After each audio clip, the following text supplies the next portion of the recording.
Hello viewers, A two I ক্রিয়েশনের পক্ষ থেকে আপনাদের সবাইকে স্বাগত। তো আজকে নতুন একটা ট্রিক্স নিয়ে হাজির হইলাম। সেই ট্রিক্সটা হইলো আমরা সচরাচর ইমো ইউজ করি। বাংলাদেশে অধিকাংশ মানুষ ইমো ইউজ করে। তো দেখা যায় মহিলারা যারা ইমো ইউজ করে তাদেরকে অনেকে আজাইরা নাম্বার থেকে আজাইরা অ্যাকাউন্ট থেকে ইমোতে এসএমএস দেয়, কল দেয়, ডিস্টার্ব করে আর কি। বিভিন্ন ধরনের হ্যারাসমেন্ট শিকার হয় তারা। তো আজকে আর ইমোতে কোনো সময় হ্যারাসমেন্টের শিকার হইতে না, এমন একটা ট্রিক্স শেয়ার করবো যেটা করলে আপনারা ইমো থাকবো। তো এই সেটিংস সম্পর্কে জানতে হইলে আমার ভিডিওটি সম্পূর্ণ দেখতে হইব এবং লাইক কমেন্ট শেয়ার দিয়া পাশে থাকতে হইব। এই কাজটি করার লাগে আপনার প্রথমত অফিসিয়াল ইমো অ্যাপস যেটা আছে ওই অ্যাপসের ভিতরে ঢুকতে হইব। ঢোকার পরে এখানে যে কর্নারের মধ্যে এটা প্রোফাইল অপশন দেওয়া আছে, এই প্রোফাইল অপশনের মধ্যে এটা ক্লিক দিতে হইব। নিচের দিকে যাওয়ার পরে আমি সিকিউরিটি অপশন আছে, এই সিকিউরিটি অপশনে ক্লিক দিব, সিকিউরিটি অ্যান্ড প্রাইভেসি। এর ভিতরে সিকিউরিটি অ্যান্ড প্রাইভেসির ভিতরে ঢোকার পরে নিচের দিকে একটু স্ক্রল করবো।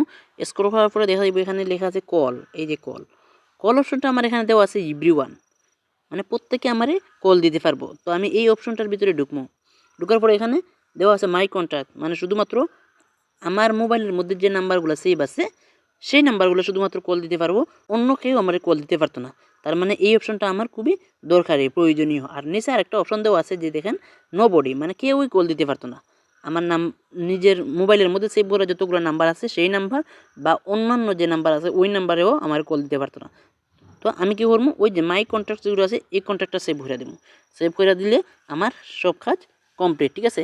এখন আপনার ইমোতে আপনি যারাদেরকে সেভ করছেন শুধুমাত্র সে ছাড়া অন্য কেউ আর কল দিতে পারতো না। তো এইরকম সেটিংস আপনার মোবাইলে করে রাখুন। অবশ্যই আজাইরা কল থেকে বের হয়ে থাকুন। ধন্যবাদ সবাইরে। এই ভিডিওটি আজ পর্যন্ত। আসসালামু আলাইকুম।